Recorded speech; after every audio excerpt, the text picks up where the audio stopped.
Bismillahirrahmanirrahim. Assalamualaikum warahmatullahi taala wabarakatuh. Alhamdulillahirabbil alamin. Allahumma salli ala sayidina Muhammad wa ala ali Muhammad. Syukur kepada Allah Subhanahu wa taala kerana kita dapat berjumpa pada pagi ini dalam wacana sastra Kesusastraan Melayu Komunikatif menyantuni era revolusi 4.0. Dan bersama-sama kita pada hari ini kita undang khas seorang tokoh sastra dan juga yang banyak terlibat dengan pengumpulan subjek Kesusastraan Melayu Komunikatif ataupun singkatannya KMK ini, iaitu Profesor Dr. Muhammad Mokhtar Hassan. Sebelum itu, tuan-tuan dan puan-puan, kita juga berlangsung secara FB langsung dan bolehlah mengikuti kami, dan kalau ada soalan dan sebagainya nanti bolehlah diajukan, dan insyaAllah kalau ada kesempatan saya akan membaca soalan-soalannya nanti. Baik, tuan-tuan dan puan-puan, sebenarnya program ini kita adakan merupakan salah satu kaedah kami di bahagian pendidikan sastra untuk mendapatkan data-data, kerana kami sedang merangka instrumen untuk membuat satu kajian tentang keberkesanan Kesusastraan Melayu Komunikatif ini dalam kalangan pelajar tingkatan 6. Dan kita sedia maklum bahawa mata pelajaran ini cukup penting dan banyak manfaatnya kepada pelajar. Jadi kita undang khas Prof. Doktor untuk bersama-sama kita pada pagi ini untuk bersama-sama kita berkongsi pengalaman apakah itu KMK itu dan bagaimana manfaat dia dan bagaimana KMK ini dapat menyantuni dalam era revolusi industri 4.0 ini. Jadi para hadirin yang dihormati, sebelum meneruskan acara, izinkan saya memperkenalkan tokoh kita pada pagi ini. Sebenarnya saya dah lama kenal dengan Prof ini semasa saya bertugas di Kuching dulu, sebelum saya ingat mungkin 6-7 tahun. Okay. Jadi saya perkenalkan Prof. Dr. Mokhtar Hassan ini, dilahirkan di Selangor dan mendapat pendidikan di Negeri Sembilan, betul tak, Prof?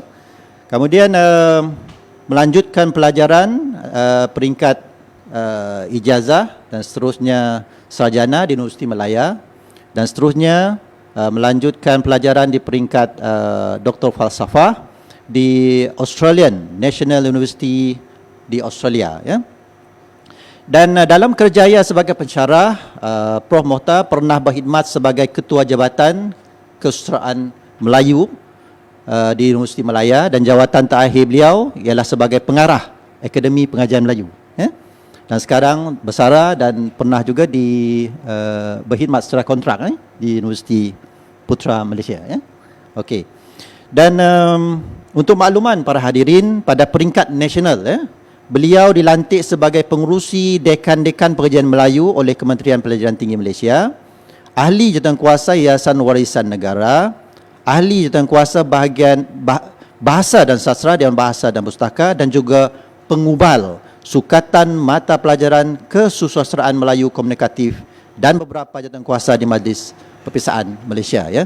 Dan seterusnya, kalau kita melihat penglibatan Prof ini, beliau juga telah menghasilkan 10 buah buku, 10 buah buku, dan lebih 80 artikel yang diterbitkan sebagai bab dalam buku jurnal-jurnal terbitan dari dalam negara dan luar negara. Antara buku beliau ialah Sejarah Kritikan Puisi Melayu Moden 1949 hingga 1979, Teori Konseptual Kata Kunci, ini memang cukup terkenal, Prof. Dan Key Concept in Usman Awang Short Stories, Developing a Critical Tradition. Dan sumbangan sarjana beliau amat cukup bermakna apabila beliau memperkenalkan teori konseptual kata kunci yang kini telah diterima ramai oleh pengkaji sastra. Dan pada 4 Ogos 2016, sempena pelantikan beliau sebagai profesor di Jabatan Kesusastraan Melayu, Akademi Pengajian Melayu Universiti Malaya, beliau telah memperkenalkan pula pendekatan baru dalam kritikan sastra yang diberi nama pendekatan pengurusan. Nah, ini juga satu pendekatan yang cukup menarik, bagaimana dia meneliti ya karya-karya ataupun penglipu lara ataupun karya-karya sastra ya, untuk melihat ya, bagaimana ilmu pengurusan itu diangkat dalam karya-karya sastra. Ini satu yang cukup menarik. Baiklah Prof. Sebagai pengenalan lah Prof, untuk memanaskan badan kita lah ya. Mungkin Prof boleh jelaskan sedikit lah ya. Apakah yang dimaksudkan dengan kesusastraan Melayu komunikatif ini ya, ataupun singkatan KMK ini, untuk mungkin pengenalan kepada khalayak kita untuk mengetahui ya, apakah KMK ini, kenapa ia diadakan ya, dan mungkin ada matlamat tertentu sebagai pengenalan. Silakan Prof. Bismillahirrahmanirrahim. Assalamualaikum warahmatullahi taala wabarakatuh, dan salam sejahtera pertama kepada Tuan Abang Haliman yang banyak membantu saya ketika di Kuching dulu memang, dan juga waktu beliau di Dewan Bahasa Kuala Lumpur, dan saya dipahamkan beliau akan kembali ke Kuching. Walau apapun kita harap terus perhubungan itu akan diteruskan. Kita akan terus berkomunikasi, dan Datuk Abdul Rahman, Dr. Madawati, dan semua pegawai-pegawai Dewan Bahasa yang saya hormati, dan juga kepada para pendengar yang saya kasihi sekalian. Assalamualaikum warahmatullahi taala wabarakatuh. Sebelum saya pergi kepada apa yang soalan yang dikemukakan oleh Tuan Haji Haliman tadi, pertama saya ingin jelaskan kenapa kita nak merubah, kita nak mengubah, kita nak memperkenalkan KMK. Kenapa? Pertama sekali, Tuan Haji Haliman, sebab saya terlibat, mungkin ada Datuk Abdul Rahman pun sama-sama masa dulu kita mengambil kesusastraan Melayu hanya 2 kertas. Satu bahasa Melayu dan satu lagi sastra. Dan kertas itu dinamakan sebagai kertas bahasa Melayu. Ingat lagi pada mula-mula diperkenalkan. Jadi kemudian ada terjemahan Datuk Rahman ada terjemahan, dalam tu ada terjemahan. Dan kalau teks yang kita belajar, keluarga gerila, Sandera. Dan kertas bahasa Melayu salah satu daripada kertas. Kalau pelajar calon tu dapat baik kertas bahasa Melayu, tak baik kertas sastra, maka lingkup juga. Begitu juga sebaliknya. Kalau sastra tak baik, sastra baik, bahasa Melayu tak baik, maka tak dapat prinsipal. Masa dulu dinamakan prinsipal. Kita akan terus dapat subsid. Jadi itu pada peringkat awal. Kemudian pada satu ketika dia berubah. Kertas tu berubah menjadi 3. Kalau tak salah saya lah, dia jadi 3. Sastra Melayu, sastra moden, dan dia kepada bentuk kritikan. Kemudian pada satu tahap mula dia menjadi 6 kertas. 6 kertas. Saya tak tahu sama ada pegawai-pegawai di sini yang mengambil 6 kertas. Di mana pelajar-pelajar calon diminta mengambil 3 kertas daripada 6 kertas yang ditawarkan. Ada kertas novel, ada kertas puisi, ada kertas cerpen, ada kertas kritikan, ada kertas drama, dan satu lagi kertas, saya tak ingat kertas apa ada 6 kertas. Dan pelajar-pelajar yang paling berminat, calon-calon yang paling berminat ialah mengambil kertas yang seperti cerpen, yang mudah, ataupun drama, dan yang paling tidak diminati ialah kertas puisi. Jadi sebab itu kertas puisi calonnya 100 orang, 200 orang, 300 orang. Jadi siapa yang jadi pemirsa kertas puisi nasib malang lah. Mendapat kertas sikit. Jadi bila sikit kertasnya, maka sikitlah duit yang diterima. Jadi malang yang mendapat.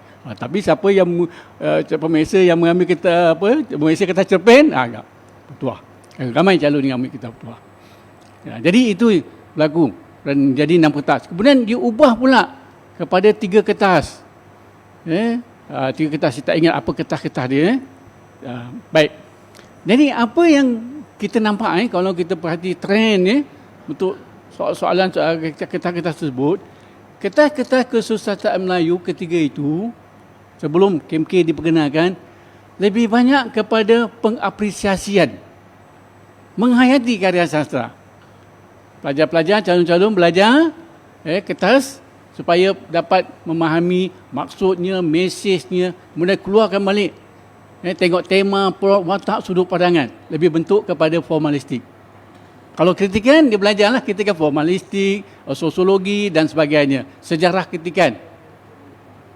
Jadi, kertas kesusastraan sebelum KMK diperkenalkan, dia lebih banyak kepada penghayatan. Itu sebab kita dapati pelajar-pelajar yang mengambil kesusastraan Melayu dianggap pelajar-pelajar yang bermata merah. Jadi ini tanggapan masyarakat. Siapa yang ambil kitab bahasa kesusastraan Melayu ialah pelajar-pelajar yang bermata merah, yang tak ada tempat lah. Kemudian cikgu akan bertanya, kenapa apa masa depan kalau saudara mengambil kitab kesusastraan Melayu? Tak ada masa depan. Nak jadi apa? Ini yang kita dapati apabila sejarah kesusastraan Melayu itu.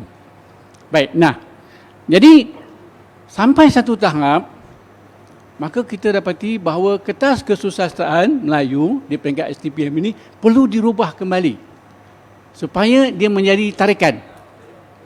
Dia menjadi tarikan kepada calon-calon pelajar-pelajar yang nak mengambil. Sama seperti seni visual.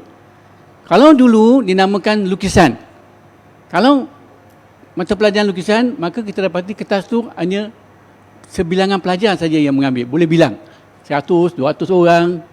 Tapi bila di rebrandingkan, dipenyama semula, maka kita dapati calon yang mengambil kertas tu meningkat apabila dinamakan sebagai seni visual. Maka sebab itu kertas kesusastraan Melayu perlu dijenamakan semula. Akhirnya kita namakan sebagai kesusastraan Melayu komunikatif. Komunikatif itu macam kalau kita masakan. Kalau bidang apa you ambil? Bidang masakan. Orang kata apalah bidang yang kau ambil ni, apa nak jadi kan? Tapi bila dia kata, saya mengambil di industri bidang culinary. Wah, hebatlah kau. Tapi benda dia sama juga kan. Jadi sama juga seni visual. Kan bila kita katakan lukisan, tapi bila dinamakan seni, tapi seni ada perubahan lah. Dapati ada bidang-bidang yang lain. Baik. Jadi kita namakan sebagai kesusastraan Melayu komunikatif, yang dengan maksud komunikatif di sini ialah dapat menyampaikan sesuatu maksud. Apabila pelajar-pelajar itu dapat menyampaikan maksud yang nak disampaikan dan mesejnya dan apa saja, dan malah kita dapati apabila pelajar mengambil kertas tersebut, dia boleh mengarah ke mana. Dia boleh mengarah ke mana. Jadi sebab itu kita mengubah kertas itu menjadi namakan sebagai kesusastraan Melayu komunikatif. Baik. Saya bincangkan kertas tu. Jadi kita dah nampak saja sejarahnya. Baik, kerana saya juga terlibatlah dalam pengubalan ini. Maka saya pernah bentang satu kertas kerja di waktu Dr. Lisuddin.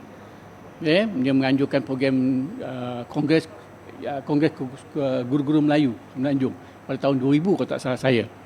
Jadi dalam kertas kerja itu saya sebutlah, saya kata kesusastraan Melayu tidak akan pergi ke mana-mana kalau tidak dimasukkan elemen-elemen yang profesional dan ada elemen-elemen yang kita dapat menarik pelajar. Maka saya kata salah satunya ialah elemen-elemen multimedia. Jadi saya bentang dalam kertas kerja dalam seminar tersebut, dan kita masukkan juga elemen-elemen yang bersifat profesional. Jadi bila elemen-elemen ini kita masukkan dalam kertas kesusastraan, dia akan menjadi menarik. Kalau kita bandingkan dengan kertas-kertas yang sebelum ini. Jadi akhirnya Dr. Lim bawa perkara itu di pihak atasan dan dia bersetuju, dan alhamdulillah bila saya terlibat dalam pengubalan kertas kesusastraan Melayu. Jadi sebab itu saya kata masukkan elemen-elemen ini. Jadi Itu satu. Yang kedua, waktu saya belajar buat PhD saya, saya telah menemui satu artikel yang ditulis dalam bahasa Inggeris yang bertajuk Literature in Algebra Approach. Literature in Algebra Approach. Sastra dalam pendekatan algebra. Saya membaca, tapi saya tak faham. Sebab saya bukan bidang algebra. Kalau saya bidang matematik, saya kata menarik. Jadi saya melihat, kenapa tidak sastra kita melihat dari pendekatan matematik? Mengapa kita nak melihat dari aspek-aspek yang sebelum ni, formalistik lah, sosiologi lah, yang orang kata yang kurang menarik. Jadi sebab itu saya kata perlu, tapi malangnya susahlah. Sebab siapa yang nak mengambil ini nanti dia kena tahu matematik.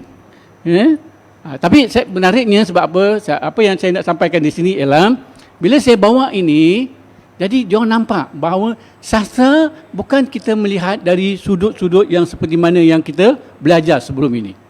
Kita melihat dari perspektif yang lain. Jadi itu. Saya ingat itu dululah. Kalau nanti saya nak terangkan silibus-silibus tu nanti mungkin soalan berikut. Apa dia silibus-silibus? Hanya ni untuk memanaskan badan, Prof. Okey, tertarik dengan mata merah. Kalau kita lihat bahawa tanggapan masyarakat mungkin sastra ni hanya untuk pelajar-pelajar yang mungkin ke belakang, pelajar-pelajar yang mungkin bidang-bidang lain dah tak dapat ambil, dia ambil sastra. Tapi sebenarnya kalau kita lihat, macam Prof kata tadi, bidang sastra ni bidang cukup luas. Sehingga KMK ini kita lihat bahawa ada elemen-elemen lain yang dimasukkan, elemen pengurusan, elemen multimedia. Jadi ini suatu yang menarik terhadap subjek KMK ini. Jadi mungkin saya rasa Prof boleh kongsikan lagi apakah perbezaan KMK ini dan apa manfaat dia kepada pelajar kalau dia mengambil KMK ini dengan pendekatan-pendekatan yang seperti Prof katakan. Bagaimana boleh manfaatkan pelajar itu untuk menghadapi kehidupan yang sebenar ataupun dia boleh menggunakan kepakaran itu untuk melanjutkan pelajaran dalam bidang-bidang lain juga, tak semestinya bidang sastra. Mungkin Prof boleh tambah sikit itu. Ya, Prof. Baik. Saya terima kasih kepada Tuan Abang Liman. Saya ingat saya nak berkongsi tentang sukatan mata pelajaran tu supaya tuan-tuan dan puan-puan dapat gambaran. Jadi bila kita bersama-sama menggubal, satu yang kita nampak, bahagian penghayatan tak boleh, tidak mesti ada. Sebab kalau bahagian apresiasi ini kita tinggalkan, maka kita rasa agak janggal lah. Pelajar yang belajar kesusahan Melayu, dia nak mesti menghayati.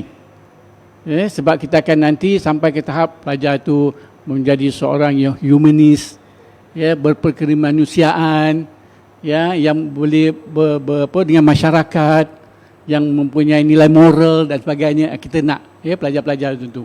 Kita tak mahu jadi robot yang tidak ada perasaan. Jadi kita nak. Jadi bahagian itu perlu ada. Jadi untuk itu maka kita ada satu kertas satu yang dinamakan sebagai kertas penghayatan, di mana pelajar-pelajar belajar dan calon mengambilnya ialah mengapresiasi karya-karya sastra.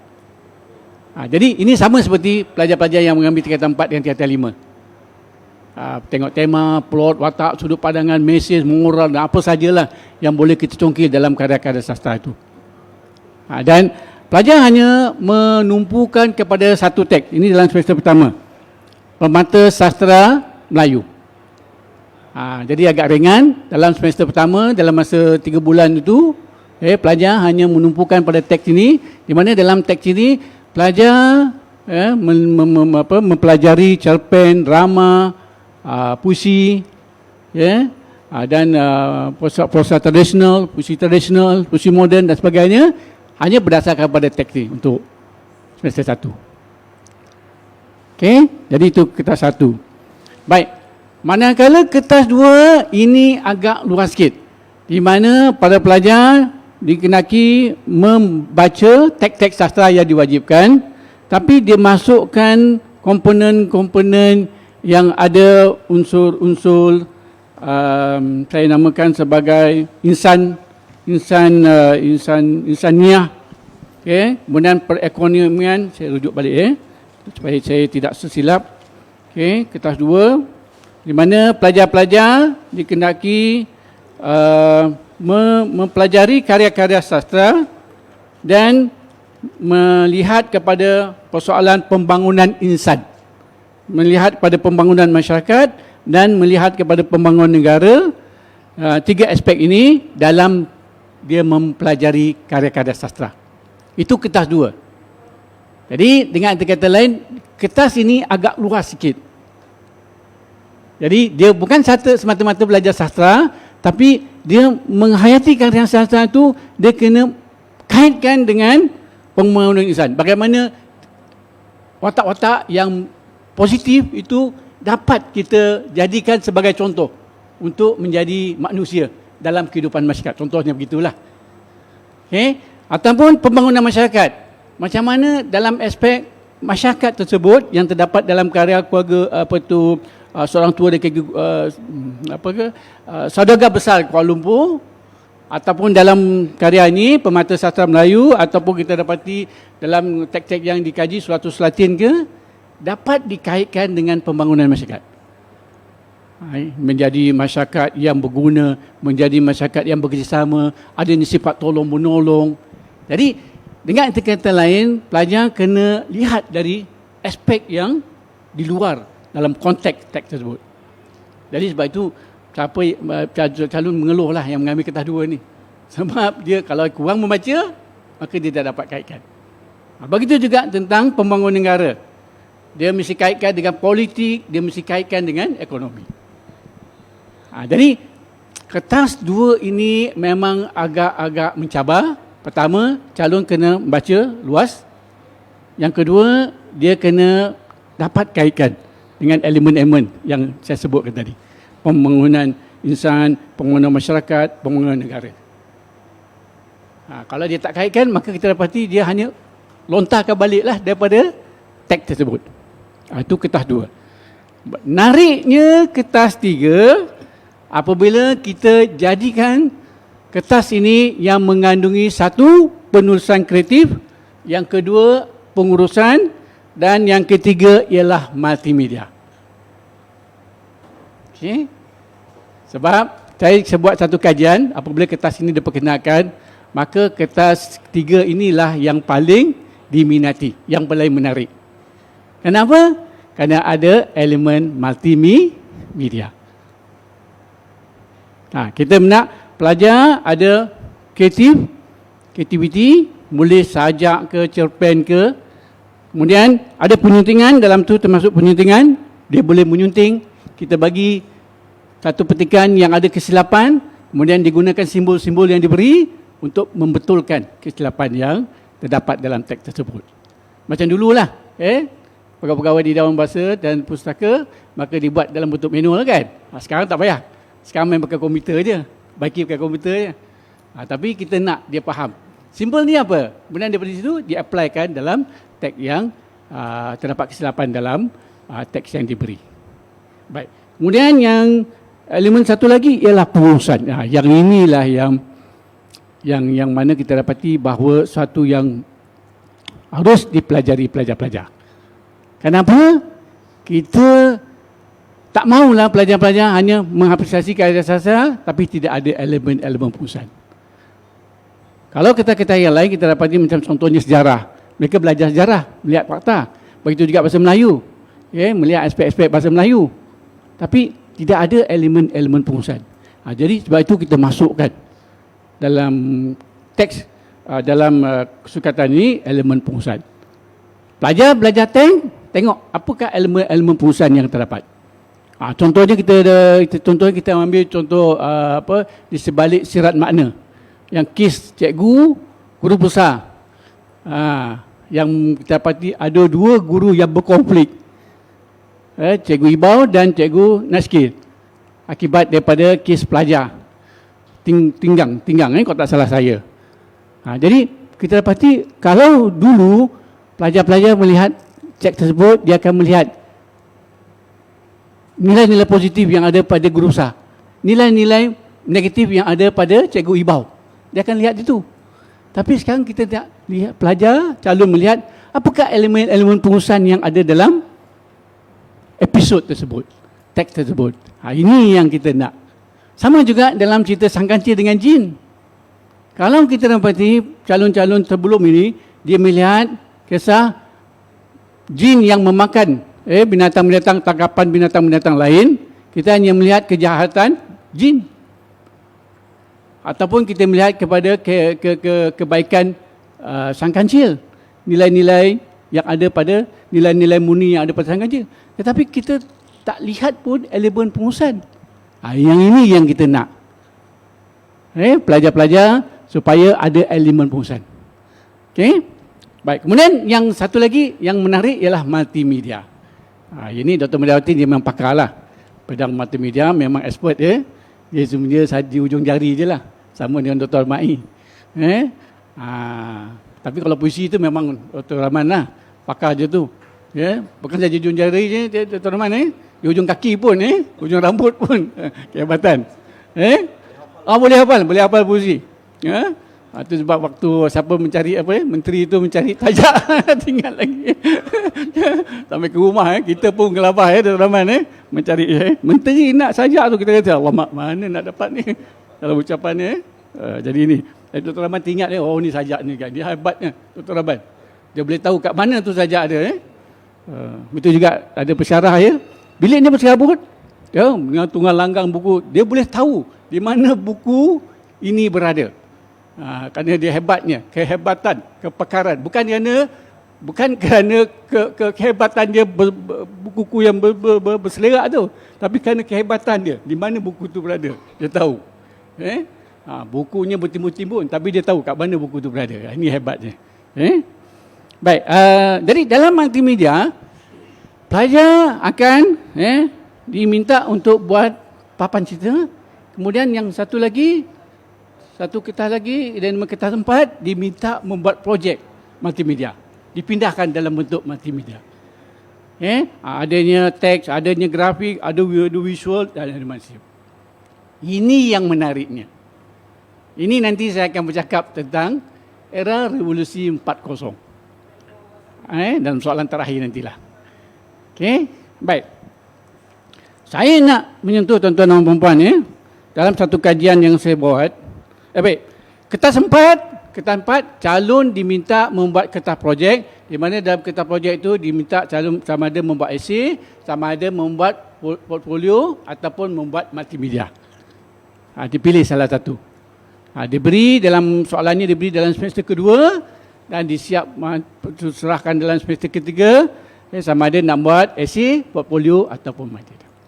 Tuan-tuan dan puan-puan, tengok betapa uniknya kertas KMK. Saya kata unik kerana waktu pengurusi mata pelajaran KMK ini nak membentangkan kertas kerjanya, untuk membentangkan kertas ini kepada semua pengurusi mata pelajaran dengan dihadiri oleh lembaga-lembaga, mendapat pujian. Kenapa? Pengurusi termasuk ahli lembaga, dia kata kertas ini merupakan kertas yang multidisiplin. Bukan saja mencangkupi tentang penghayatan, tetapi termasuk elemen-elemen yang saya sebut tadi. Penyuntingan, penulisan kreatif, multimedia dan pengurusan. Inilah yang mendapat pujian. Dan yang satu lagi menariknya, apabila sekarang ini kata 4 dengan kata 5, kalau tak salah saya lah, mohon betulkan saya terbaca dalam Google, saya dapati dia sudah namakan kertasnya sebagai kertas kesusastraan Melayu komunikatif. Betul ke Dr. Samsudin? Betul Mulai 2018 2018. Nampak? Dia telah mengikuti abangnya. Abang. Tapi bukan kerana saya lah, jangan pula kerana saya yang tu, tidak. Tapi kerana ramai ahli-ahli panel yang kita dapati mulanya adalah Proses Halan dan Jadi Arwah, dan juga beberapa panel yang lain yang mencadangkan unsur-unsur. Jadi itulah yang menyebabnya. Okey. Baik. Nah, kalau kita tengok kertas-kertas ini ada penglihatan. ada pengurusan. Saudara belajar. Dan saudara boleh mengurus. Saudara ada kreativiti, nak jadi penulis. Saudara nak jadi animator, animasi. Dengan kata yang lain, kalau saudara dicampakkan ke mana jabatan sekalipun, elemen pengurusan ada, elemen kreativiti ada. Okay? Saudara nak jadi animator, saudara ada elemen animasi, asas animasi. Saudara ada asas pengurusan. Saudara ada asas kreativiti. Jadi maknanya calon yang mengambil kertas kesusastraan Melayu adalah calon yang mempunyai elemen-elemen yang cukup pakejnya untuk menjadi seorang pegawai yang saya rasakan bahawa menempati sebuah organisasi tersebut. Saya bukan nak mengangkat, tapi ini realitinya. Sebab saya dapat respon daripada beberapa pegawai yang apabila pelajar yang ini sastra dengan pelajar yang saya tak mau sebutlah, yang bukan sastra. Yang ini ada nilai-nilai kreativiti.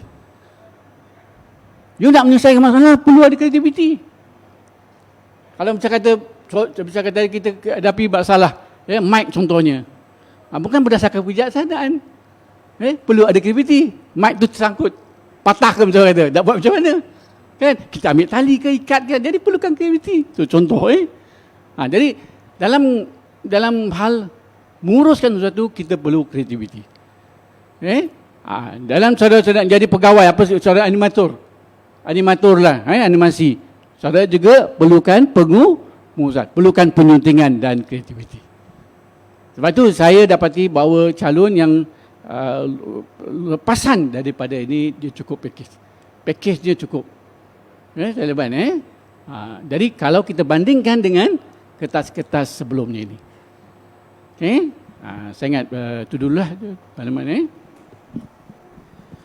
Baik, kita setelah mendengar penerangan ataupun perkongsian oleh Prof. Doktor tadi, kita melihat bahawa banyak ilmu-ilmu disiplin lain yang telah pun didedahkan kepada para pelajar, khususnya bukan sahaja penghayatan tetapi dari segi ilmu pengurusan dan multimedia. Kerana kita lihat dalam ilmu pengurusan pun akan dibincangkan tentang perancangan, tentang pengorganisasian dan sebagainya. Jadi ini penting dalam kehidupan kita. Dan penghayatan ini juga, dan kreativiti ini juga membantu kita dalam menyelesaikan masalah. Ini saya lihat dari penerangan tadi bahawa memang banyak manfaat kepada pelajar apabila dia mengambil subjek KMK ini. Baik, mungkin Prof boleh lanjutkan lagi. Kita melihat bahawa sekarang ini kita mendepani revolusi industri 4.0, 4.0. Dan kita sedia maklum bahawa kalau kita bercakap tentang revolusi industri ini, kita akan bercakap tentang artificial intelligence ataupun kemahiran tiruan, kalau boleh diterjemah begitu. Kita bercakap tentang apa lagi? Kita bercakap tentang data raya, data yang besar. Kemudian kita bercakap tentang Internet of Things ataupun pemikiran secara internet. Ini banyak mempengaruhi kehidupan kita sekarang ini. Mungkin Prof boleh berkongsi sedikit bagaimana KMK ini, pelajar-pelajar ini boleh manfaatkan untuk mendepani revolusi 4.1 ini. Mungkin Prof boleh tu, Prof. Okey, terima kasih. Saya pun agak barulah bila nak bercakap tentang era revolusi ni. Sebab saya ingat saya nak bercakap tentang KMK saja. Tapi bila tengok balik, alamak, era revolusi 4.0, dia kata apa benda lah ni. Jadi muncullah ada adik saya, dia kerja di TMB, saya kata, Ahmad, tolong bagikan info tentang KMK ni, tentang industri 4 ni, tak boleh dibagilah. Maklumat. Kemudian saya dapatlah sikit maklumat ni. Baik, sebenarnya kalau saya lihat sejarah revolusi 4 ni, sebenarnya dia mula dengan yang pertama. Yang pertama saya beri sikit gambaran. Yang pertama dia sebagai revolusi industri 1. Di mana enjin warp digunakan untuk menggerakkan kereta api, kenderaan dan sebagainya ketika itu. Jadi itu dinamakan revolusi industri pertama ketika itu, diperkenalkan enjin warp. Kemudian sebelum perang, satu lagi perubahan berlaku apabila sains menghasilkan penemuan baru seperti elektrik. Maka dinamakan sebagai revolusi industri 2, kosong. Di mana terasinya telefon, kapal terbang dan sebagainya.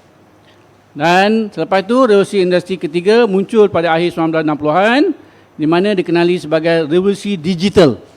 Sebab itu ada kamera digital, televisyen digital, radio digital, semua canggih-canggih lah. Dan 2018 kalau tak salah saya, dia telah ada satu lagi revolusi.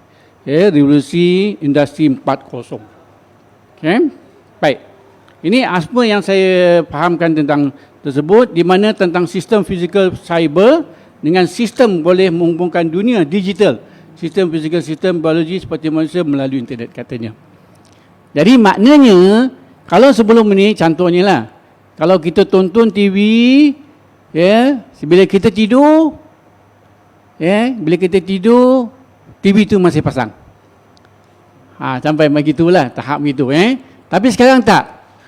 Sekarang bila masuk kepada revolusi industri 4 ni, di mana kita dapati bahawa kita tidur je, automatik TV itu tidur. TV itu automatik boleh tutup. Sampai begitu sekali. Maknanya TV itu boleh membaca fikiran manusia.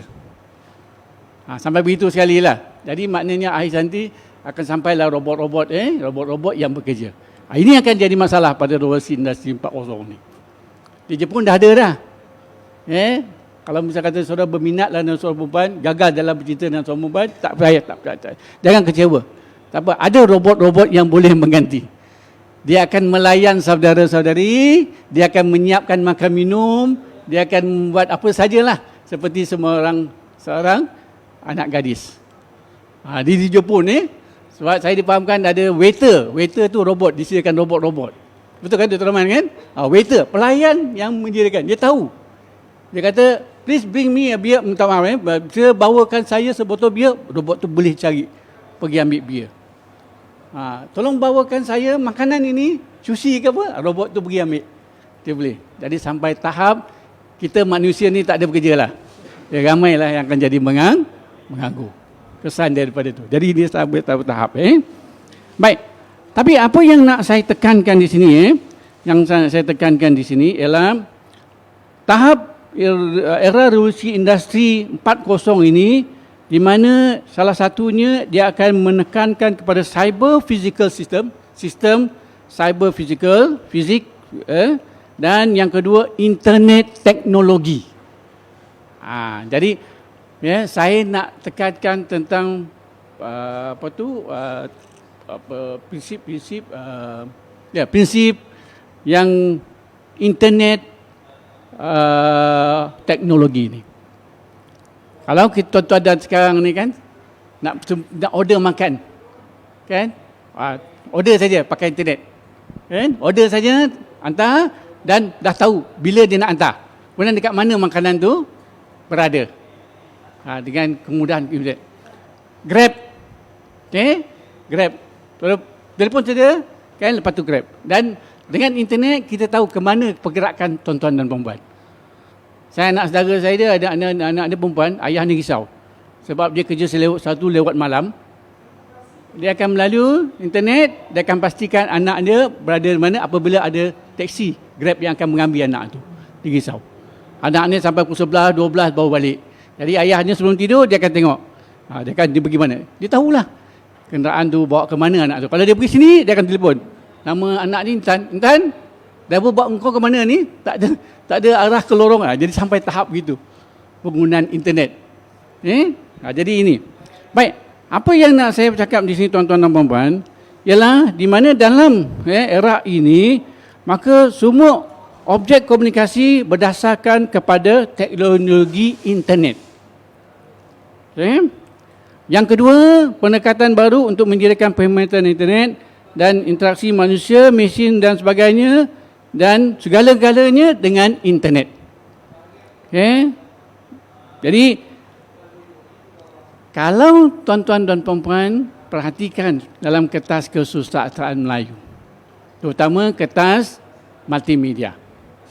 Sayangnya saya tak dapat tunjuk macam mana pelajar tu. Pelajar diberikan dengan satu petikan, episod, contohnya perlawanan lah antara Hang Tuah dan Jebat. Dan berdasar kepada itu, maka pindahkan dia dalam bentuk animasi. dengan kemudahan yang ada internet, dia akan masuklah. Elemen-elemen gambar visualnya, audio visualnya, grafiknya, apa saja yang terdapat dalam internet itu. Begitu juga dalam puisi. Puisi yang ni, dia diberikan puisi, pelajar kena faham setiap lirik puisi tersebut dan berdasarkan kepada internet teknologi, maka pelajar-pelajar memindahkannya dalam bentuk. Jadi ini yang menjadikan kertas itu menarik. Kenapa? Pelajar tertarik untuk memindahkan elemen-elemen itu dalam bentuk. Sebab itu pada mulanya pada mulanya kertas ini diperkenalkan, cikgu-cikgu mengeluh. Dia kata, macam mana lah MPM ni membunuh kami guru-guru. Kerana kita tak tahu macam mana nak akses kepada bahan-bahan ini. Macam mana nak pindahkan. Tapi ternyata tuan abang, apabila kertas ini diperkenalkan, pelajar lebih cekap daripada cikgunya. Cumanya di ujung jari. Nak pindahkan, dia buat gambar apa, tak bentuk-bentuk grafik, malah lebih cantik daripada apa yang dihasilkan oleh guru-gurunya. Okey? Jadi inilah yang saya nampak, tuan-tuan dan puan-puan. Maka kita dapati dengan arti kata yang lain, kertas KMK ini sudah melangkaui era revolusi 40. Sebab era revolusi saya dipahamkan mula diperkenalkan di Jerman pada 2018. Sedangkan kertas ini sudah diperkenalkan pada 2012. Sudah mendahului era revolusi 2018. Jadi saya melihat satu tahap je lah. Satu tahap internet, kemudahan internet tu dan sebagainya. Tapi inilah yang akan menjadi masalah tuan-tuan dan puan-puan apabila era ini, sebab kalau semuanya dipindahkan dalam bentuk internet, di mana tidak ada lagi buku-buku dalam bentuk fizikal, semuanya dalam internet, maka akan jadi bangsa kepada buku-buku. Orang tak baca buku lagi. Buka internet, dapat teks ini. Jadi ini kita dapati beberapa kelemahan. Malah kita dapati akan berlakulah ini yang kita macam sekarang lah, sebar berita-berita palsu, itu mudah sekali. Informasi-informasi yang tak tepat, begitu cepat sekali berlaku. Macam saya dapat tahu, ada orang hantar, dia kata di tempat-tempat awam diwajibkan memakai mask tutup muka, kan? Saya dapat malu. Tadi saya pun beritahu, tengok ni menteri dah arahkan semua, siapa yang tak pakai akan saman. Saya pun dah beritahu lah, tapi bagus juga saya beritahu keluarga saya. Tapi akhirnya tak lama tu barulah dia kata, ini adalah berita palsu. Inilah kesan daripada benda internet. Berita-berita yang tak sahih itu akan menimbulkan masalah. Baik, tuan-tuan, jadi saya ingat apa yang saya nampak di sini menarik. Dan satu lagi, mata pelajaran ni menarik lah. Yang menarik, yang mengajarnya menarik. Terpaksa buat dalam bentuk multimedia, pindahkan. Tidak lagi berdasarkan pada teks sama. Baca, faham, tak. Dia buat dalam bentuk buat puisi, contohnya pelajar buat puisi, bentuk dalam multimedia. Jadi saya kata ini akan menjadikan kertas satu menarik. Tapi dengan syarat mestilah pedagoginya memasukkan elemen-elemen. Kalau kita membuat seperti mana bentuk-bentuk lalu, chalk and talk, bercakap dan chalk kapur chalk and talk kapur, minta maaf terlampau lama MCO ni dah lupa dah bahasa Melayu bahasa Inggeris je tuan-tuan dan puan itu daripada Dr. Madawati. Dia kata dah putih dah, dulu hitam, dia kata. Saya kata terlampau lama PKP, jadi bukan saja kulit putih, tapi rambut pun jadi hitam sebenarnya. Yang rambut pun jadi putih, terlampau lama dah berkurung. Tapi saya kata Dr. Bati, yang sahnya masih handsome lagi lah. Yang itu bila sebut masih handsome tu, itu yang rasa nak muntah pula Dr. Bati.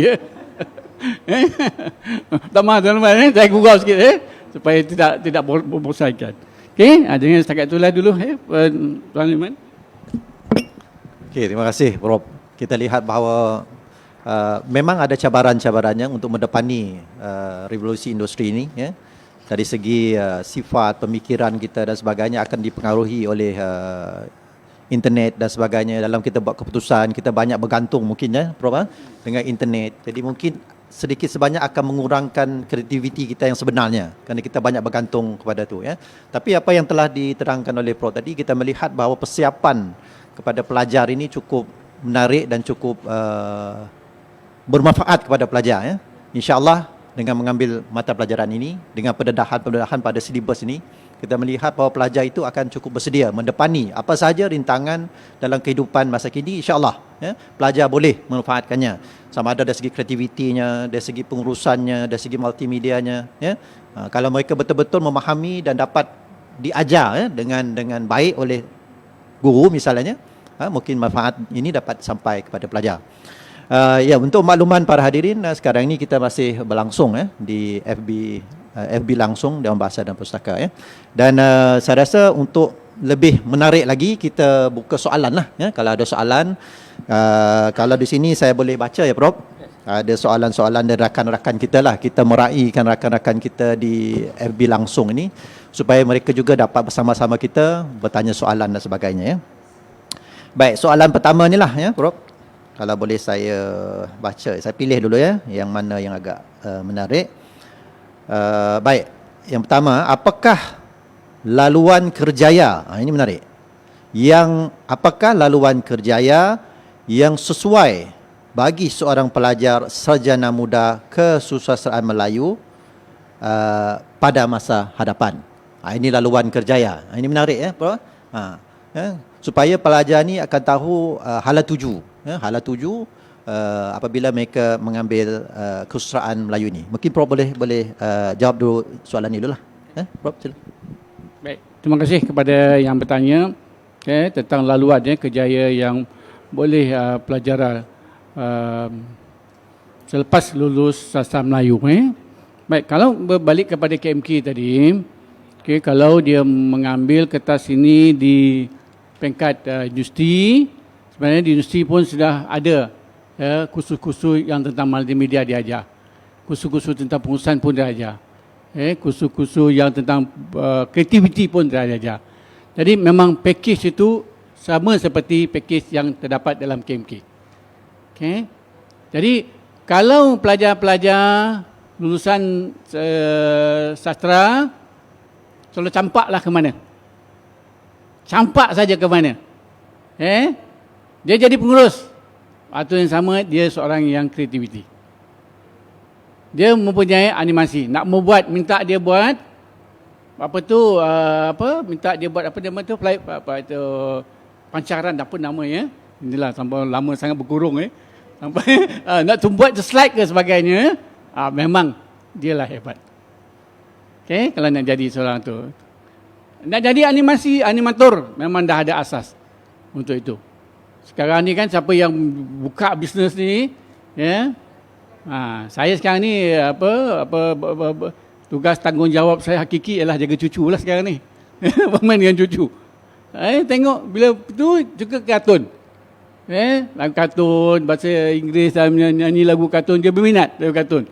Dan menariknya apabila elemen-elemen tu, grafik dan audiovisualnya cukup menarik. Dia tertarik dengan tu. Jadi saya dapati pelajar yang mengambil bidang animasi ni, dia memang cukup pakej dia. Sebab kreativitinya ada.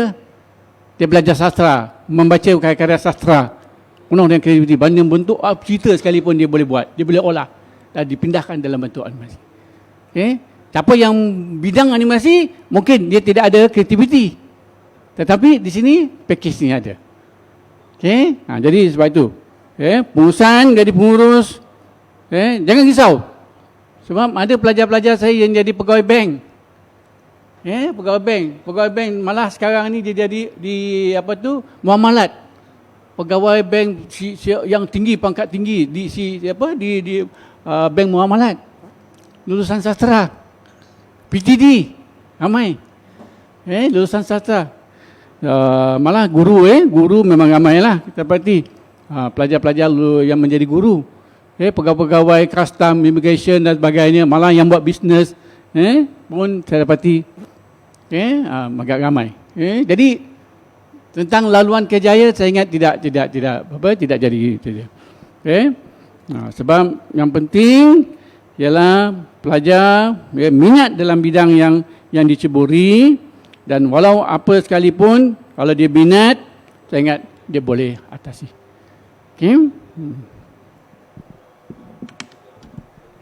Okey, terima kasih Prof. Ada lagi satu soalan yang cukup menarik juga ni. Baik, dia tanya ni, apakah langkah yang perlu diambil bagi menggalakkan pelajar atau sekolah mengambil subjek KMK ni? Jadi apakah langkah yang perlu diambil bagi menggalakkan pelajar atau sekolah mengambil subjek KMK ini? Kita sedia maklum mungkin ada sekolah yang mungkin tidak menawarkan subjek ini. Mungkin Prof boleh jawab sikit soalan ni. Silakan. Okey, terima kasih kepada yang bertanya. Saya kalau dapat tunjukkan tuan-tuan dan puan-puan ni, boleh highlight tuan-tuan dan puan-puan. Maka inilah bilangan calon yang mengambil perbandingan ke atas bahasa Melayu daripada Kertas Bahasa Melayu, KMK dan seni visual sejak tahun 2010 sampai dari 2020. Memang ternyata bahawa semua kertas ini kita dapati pada awalnya memang ramai. Kemudian dia meningkat. Pada satu tahap kita dapati dia menurun. Sejak 2014, 2013 kalau tak salah saya, dia menurun. Dia menurun dan sampai pada 2017 dia kembali meningkat. Ramai calon-calon yang mengambil. Kertas ketiga kertas ini kita dapati peningkatan.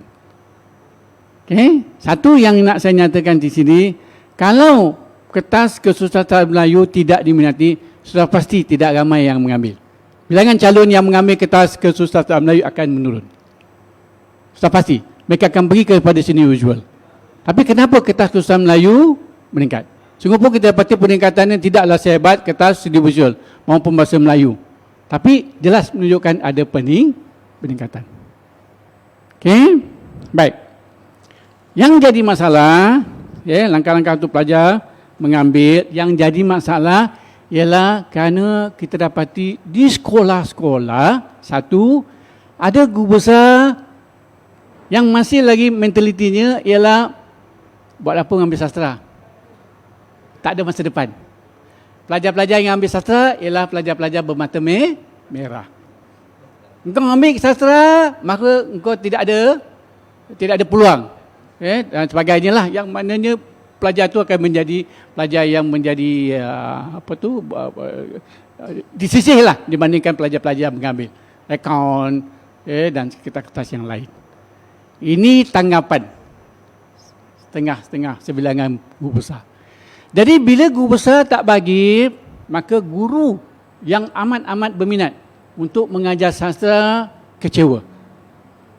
Saya dipahamkan ada sekolah di mana guru nak mengajar sastra. Ada pelajar yang nak mengambil sastra. Ada 16 ke 17 orang. Dia boleh buat satu kelas.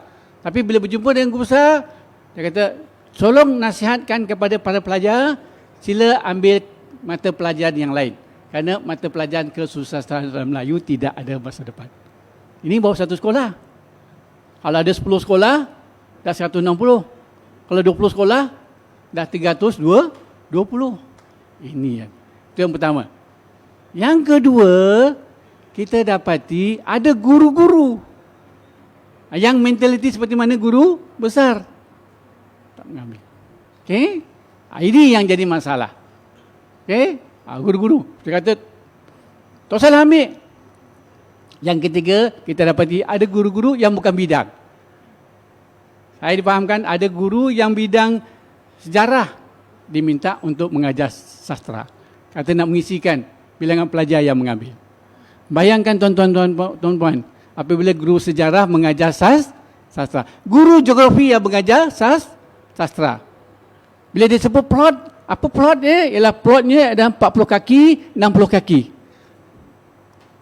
Sebab geografi berdasarkan pada perkiraan. Plotnya ialah 6 kaki tinggi, 6 kaki panjang. Dia kata, itu plot. Kalau guru agama yang mengajar. Jadi ini yang berlaku apabila orang yang bukan bidang mengajar. Jadi masalah. Baik. Pertama, apakah langkah-langkah untuk pelajar mengambil ni? Pertama sekali, kena brainwash lah guru besar. Kita dah buat. Kita dah pergi panggil. Tapi yang kata, bila panggil guru besar, dia akan hantar guru-guru JU. Dr. Samsudin? JU. Jurulatih. Jurulatih utama. Yang pergi. Guru besar masih lagi kat pejabat. Dia tak, kau nak dengar ke tak, kau faham kau lah. Jadi, JU tahulah. Guru besar, bagus. Bila balik, guru besar, dengan mentaliti yang sama, dia tak nak dengar. Dia takkan pergi. Dia hantar JU. Jadi pertama sekali kita kena brainwash guru-guru ni. Tak tahulah kalau Dewan Bahasa boleh bantu kami. Panggil semua guru besar, terangkan. Ini dia. Yang kedua, guru-guru. Bukan guru-guru sastra. Atau guru-guru dia berminat ke, yang pernah mengambil kursus ke mata pelajaran sastra, kita panggil. Supaya kita dapat memberi penerangan bahawa ini dia pakej kertas kesusastraan Melayu. Yang cukup menarik.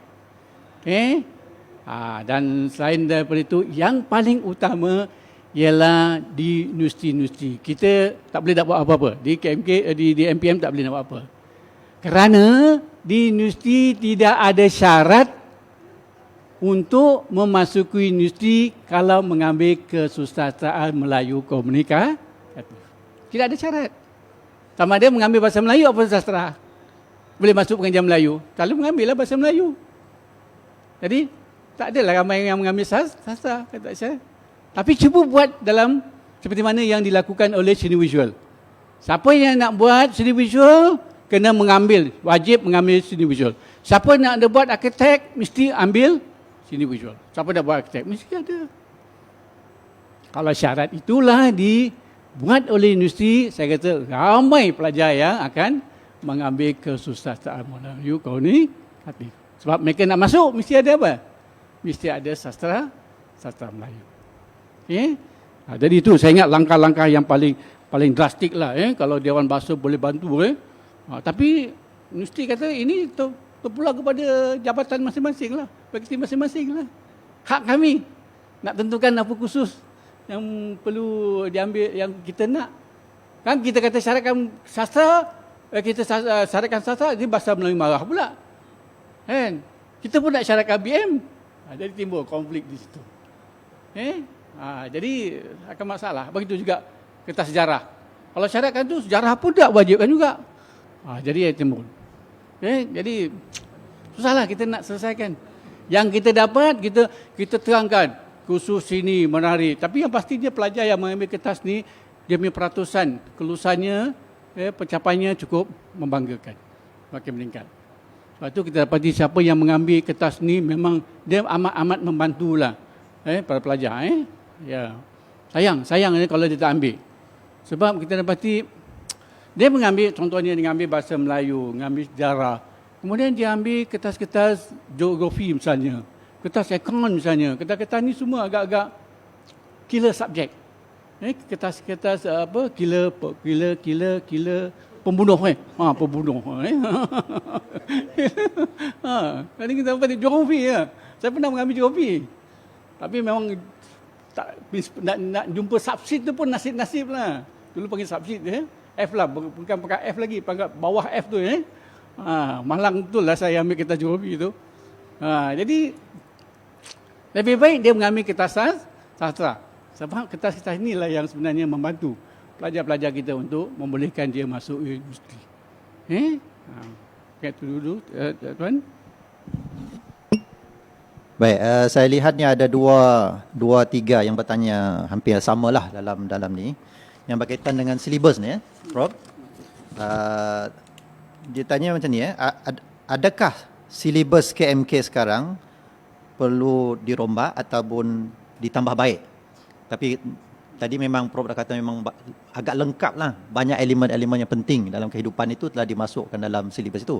Tapi mungkin ya kita meraihkan soalan ini yang berkaitan dengan silibus ini, apakah perlu dirombak ataupun ada penambahbaikan, perlu penambahbaikan terhadap silibus ini? Mungkin Prof boleh bagi pendapat. Silakan. Terima kasih kepada yang bertanya. Jadi sebenarnya kertas ini 2012 2020 dah 8 tahun 2012, 2020. 8 tahun 8 tahun dia kertas ini diperkenalkan. Sebenarnya saya ada buat soal sidik Saya ada buat soal sidik tentang guru-guru seramai 300 lebih 100. Saya tak bawa pula. Kalau data slide ni boleh tunjuk saya ada lebih kurang 300 lebih lah guru-guru. Boleh katakan seluruh guru-guru sastra yang mengajar di Malaysia ini setelah dihantar soal sidik. Dan ini kerjasama dengan Majlis Perpasaran Malaysia. Kita nak tengok bagaimana kesesuaian dia ataupun adakah dia setuju kertas sastra ini kita buat dalam bentuk persembahan. Di mana kertas contohnya macam contohnya drama. Kertas drama teks drama. Belajar drama, tetapi kita akan minta dia buat dalam bentuk persembahan. Tidak lagi dalam bentuk seperti mana dalam bentuk menulis. Jadi di situ ada pengurusan, ada kreativiti dan sebagainya. Dan kita dapati boleh katakan majoriti pelajar-pelajar, guru-guru yang kita soal sidik bersetuju supaya dia dijadikan dalam bentuk persembahan. Kenapa? Kerana ini akan lebih menarik kalau dibuat dalam bentuk penghayatan semata-mata. Jadi kemungkinan, saya tak berani katalah, sebab kemungkinan kalau kita dapati ada pihak yang merasakan bahawa wajar konsep bentuk macam itu diperkenalkan, kemungkinan nanti kertas sastra akan berubah di mana akan dibuat dalam bentuk persembahan. Begitu juga puisi Dr. Rahman di mana puisi pelajar belajar bukan hanya seperti penghayatan. Tetapi dibuat dalam bentuk persembahan. Diklemasikan ke atau dibuat dalam bentuk 2, 3, 5, 6 orang mengorganisasikan dalam bentuk persembahan. Jadi saya rasa kalau dibuat dalam bentuk itu, ini pada pandangan saya lah, mungkin lebih menarik. Kalau kita buat dalam bentuk teori semata-mata.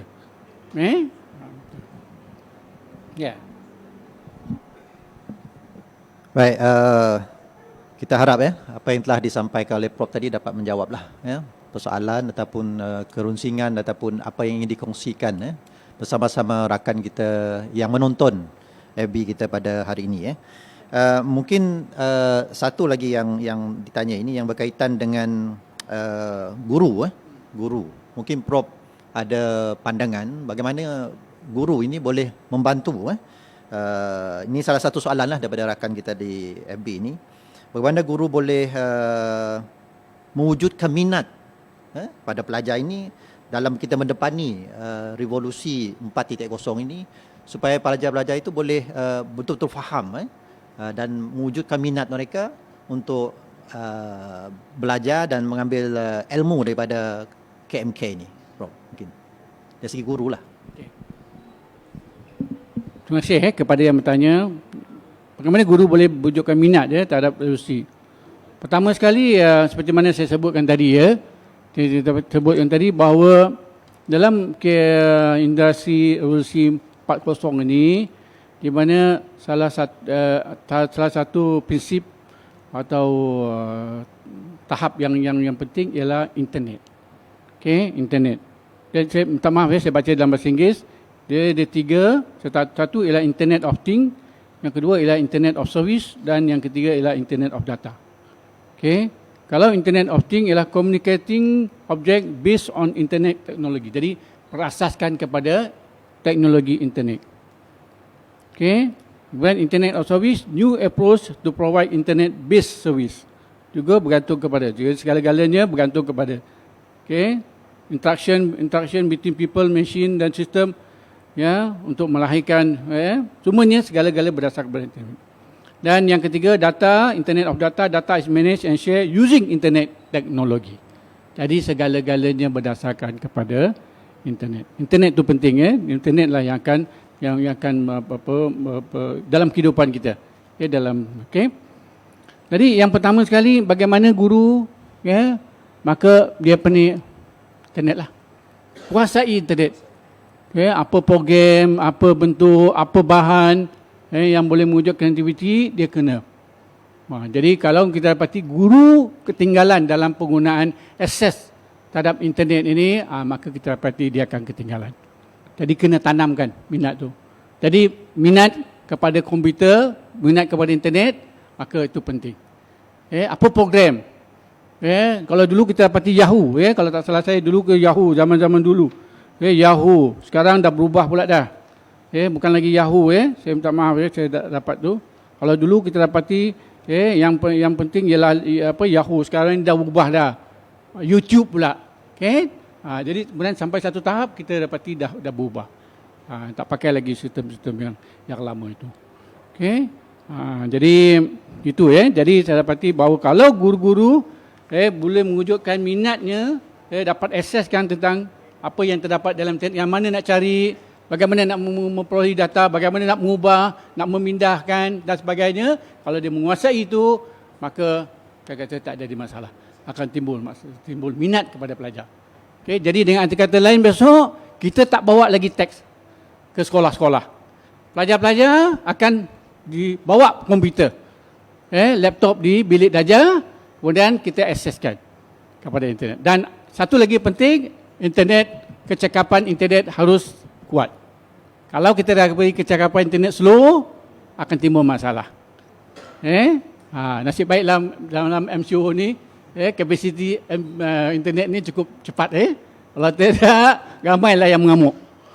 Ramailah menteri multimedia tu akan dibakar oleh rakyat jelata. Menteri multimedia tu kawan saya, Dr. Zahbudin, masa dia belajar dulu. Tapi di sini saya berani lah cakap, kat luar tak berani lah. Jadi takut apa kalau internet dia slow, jadi orang pun boring dalam keadaan yang penjemukan.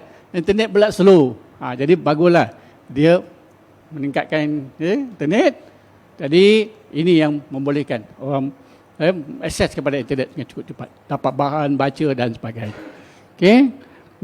Tadi sebut nak bakar tu jangan direkod, minta maaf. Jangan pula nanti saya pula kena bakar. Jadi itulah jawapan saya. Jadi sebab saya kata itu satu. Sebab kadang-kadang bila saya sebut multimedia ni kan, macam saya katakan tadi, kadang-kadang pelajar lebih cekap daripada guru. Itu sebabnya bila kita perkenalkan kertas ni, cikgu mengeluh. Macam mana kami nak mengajar, kami tak tahu. Tak apa cikgu, buat je. Rupanya dalam seminggu, budak lebih cekap daripada cikgu. Dia boleh buka program. Mana nak cari, dia lebih cekap. Malah dia buat multimedia lebih baik daripada cikgu. Jadi sebab itu hal-hal macam ni, jangan risaulah. Pelajar lebih cekap. Macam cucu saya sekarang. Sekarang dia nak laptop, dia nak handphone je. Dia dah tahu pusing mana. Dia baru setahun. Bayangkan baru setahun cucu saya, dia dah boleh ni. Letak handphone kat telinga dan dia boleh, apa hal? Dia dah tahu kat mana tu. Dia dah pandai pula tu budak 1 tahun. Kemungkinan belum lahir besok tu sebelum lahir dalam perut ibu dia dah main komputer. Dah main internet. Tahulah generasi Z ke generasi apa tu. Jadi inilah jadi zaman akan berubah lah tuan-tuan dan puan-puan. Sebab saya masih ingat tentang telefon telefon dulu Dr. Rahman telefon besar kan. Bawa apa Dr. Rahman tinggi tu telefon. Bayangkan. Tu. Lepas tu penganggang. Lepas tu dah jadi kecil. Dulu ada public phone Dr. Rahman dulu pakai public phone, masukkan duit tang. Kadang duit habis tapi tak ada suara, bergamuk. Pukul pula dia hentam ni telefon pecah dah. Vandalism suara lepas tu telefon bawa dalam kotak tu, bawa lah dalam kereta. Jadi satu seat itu hanya semata-mata duduk untuk telefon saja. Sebab besar je saudara Lepas tu telefon besar ni tuan-tuan ada besar tu. Agak kalau balik anjing mati sekali baling anjing mati lepas tu Nokia, saya ingat dia telefon Nokia telefon Nokia. Siapa yang pakai telefon Nokia tu memang petuah lah saudara Sebab balik anjing memang anjing mati, telefon tak ada apa-apa. Tu hebatnya telefon Nokia. Sekarang ni main canggih jadi berubah zaman cukup berubah lah. Okey, maknanya peranan guru itu cukup penting lah untuk meningkatkan ilmu supaya guru ni lebih hebat daripada pelajar. Dan satu lagi kemudahan kemudahan internet dan sebagainya harus ditingkatkan Ini penting untuk pengajaran dan pembelajaran. Sebenarnya banyak soalan-soalan daripada rakan-rakan kita di FB dengan masa yang terhad. InsyaAllah nanti kita akan lihat dalam konteks mana kita boleh berkongsi dan kita akan simpanlah soalan-soalan ini, mungkin kita boleh lihat nanti bagaimana kita boleh meningkatkan lagi hasil kajian kita nanti insyaAllah. Baik, kita dah sampai ke penghujung acara kita. Saya rasa mungkin saya bagi peluang lagi lah kepada Prof. Mohtar untuk merumus mungkin apa yang telah kita bincangkan pada pagi ini, untuk kita melihat beberapa perkara penting yang boleh kita lanjutkan lagi kajiannya nanti insyaAllah. Silakan Prof, mungkin dalam beberapa masa, silakan. Okey, terima kasih Tuan Aliman. Tuan Abang Aliman, pertama sekali saya mengambil kesempatan itu ucapkan terima kasihlah setinggi-tingginya kepada Tuan Aliman kerana mengundang saya dan juga Dewan Bahasa dan Pustaka, dan juga kepada rakan-rakan Datuk Rahman, Datuk Melati, Samsudin dan sebagai rakan-rakan daripada pegawai-pegawai Dewan Bahasa yang sudi mendengar celoteh saya ni. Celoteh orang tua dah sore. Kemudian yang mendengar yang mendengar di apa. Dan saya sebenarnya itulah,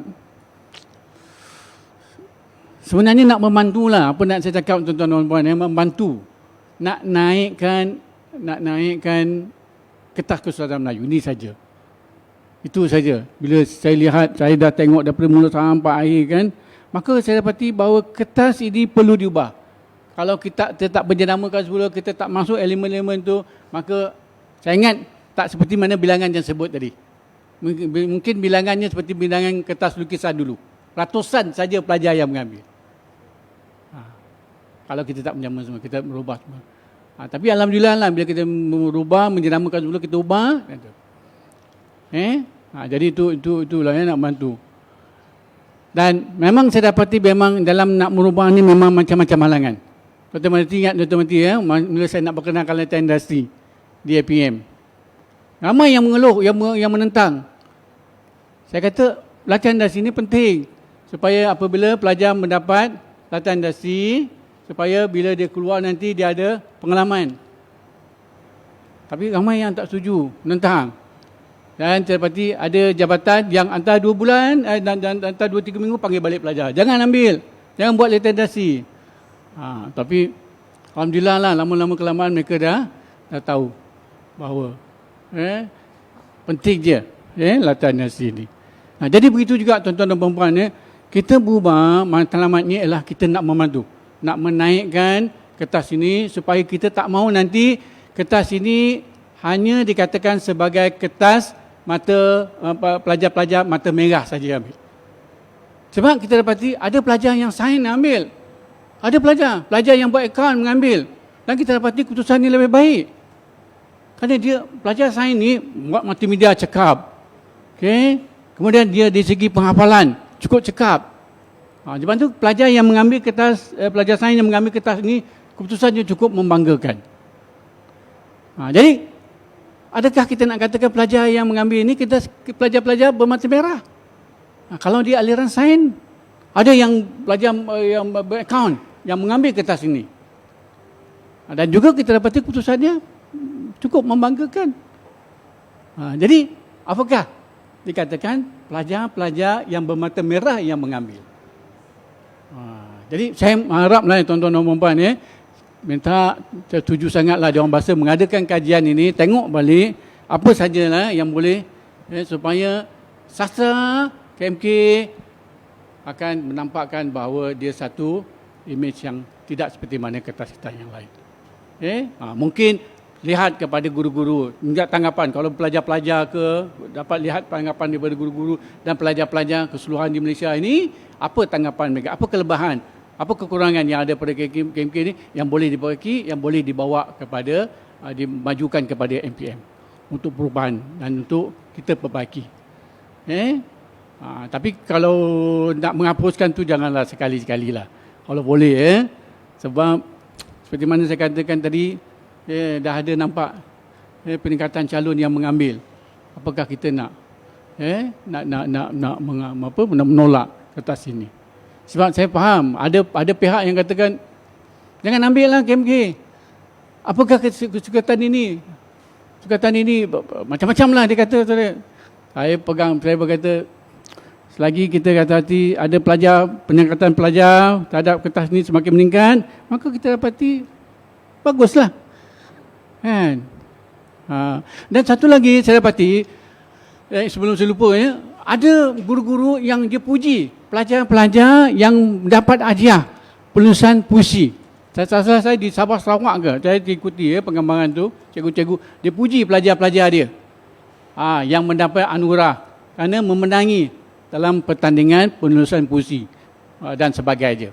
Dia tulis, dia tulis. Jadi ini ialah hasil daripada penulisan kreatif yang mereka belajar di sekolah-sekolah. Maka kita nampak ada hasilnya itu.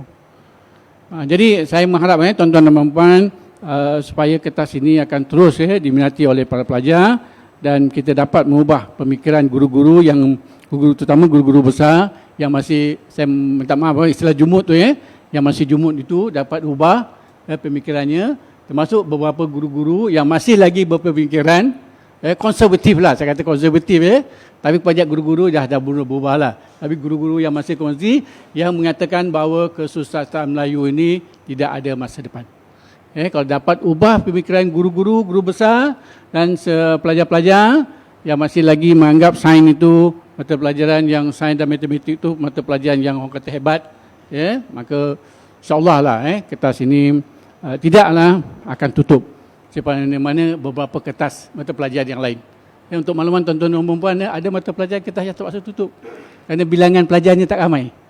Jadi bila bilangan pelajarnya tak ramai, tak sampai seberapa bilangan, jadi ini tidak memberikan keuntungan kepada MPM. Sebab masalah dia nak kos pembiayaannya tinggi.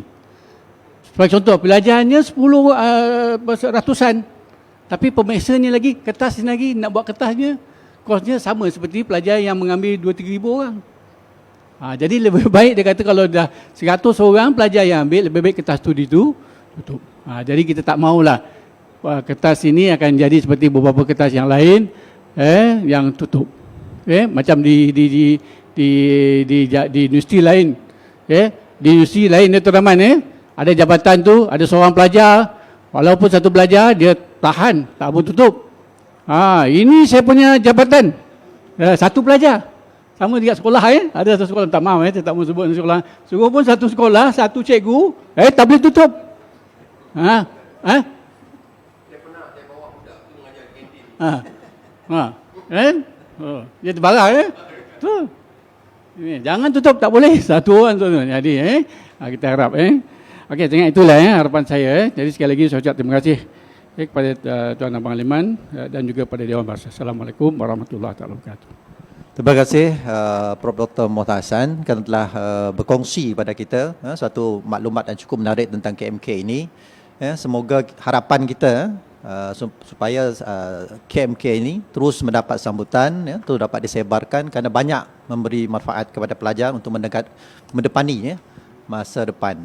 Terima kasih Prof. Kerana sudi bersama-sama kita pada pagi ini. Kita dah bersiaran saya ingat lebih 1 jam 30 minit Prof. InsyaAllah sambutan yang cukup menarik. Terima kasih juga kepada yang hadir, Datuk, Doktor datang sini bersama-sama kita untuk memberi sokongan terhadap projek kita ini. Kerana kita akan, ini sebagai satu siri pertama dalam kajian kita tentang keberkesanan KMK ini insyaAllah Prof. Mungkin kita nanti akan bentangkan hasil kajian kita berperingkat-peringkat supaya memantapkan lagi. Dan kajian ini saya rasa kajian keberkesanan KMK ini insya-Allah dapat membantu kita merancang seterusnya bagaimana kita boleh meningkatkan KMK ini untuk lebih berkesan. Baik, para hadirin yang dihormati, sekian saja pertemuan kita pada pagi ini dalam Wacana Sastra Kesusastraan Melayu Komunikatif menyantuni Revolusi Industri 4.0. Semoga pertemuan kita ini dapat banyak mendatangkan manfaat insya-Allah dan semua kita dirahmati insya-Allah saya akhir dengan satu ungkapan yang saya rasa untuk kita fikir bersama-sama Datuk. Bukan yang mata merah lah, yang mata biru dan mata coklat. Yang boleh kita fikir bersama iaitu tuan-tuan dan puan-puan, orang yang bahagia tidak semestinya senyum. Orang yang senyum pasti bahagia macam Prof lah insya-Allah. Itu saja. Sekian. Terima kasih. Wabillahi taufik wal hidayah. Assalamualaikum warahmatullahi taala wabarakatuh. Terima kasih.